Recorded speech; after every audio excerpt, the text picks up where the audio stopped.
তো হালাল আর কল্যাণ এই দুটোর ভিতরে পার্থক্য আছে।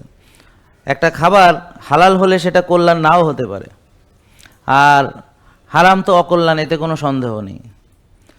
তাইলে আমরা ধরেন হালাল মনে করে আপনার pizza, burger, sandwich, ice cream, chocolate খাওয়াচ্ছি বাচ্চাদেরকে, কিন্তু এই বাচ্চাদের ভবিষ্যৎ যে ধ্বংস করতেছি, তার মানে এটা অবশ্যই তার জন্য অকল্যাণ।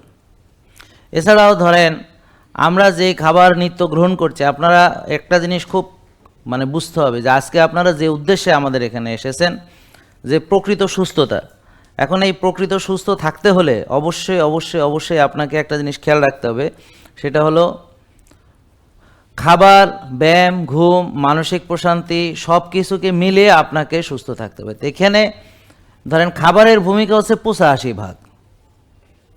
কেন?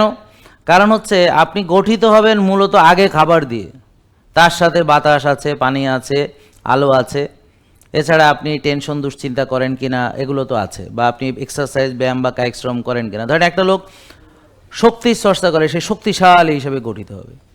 আর একটা লোক কোনো কিছুর চর্চা করে না, সে আস্তে আস্তে নেতাইয়া পুতাইয়া বিছানায় শীতপটাং হইয়া যাবে বয়সের সাথে সাথে। একদম সহজ হিসাব।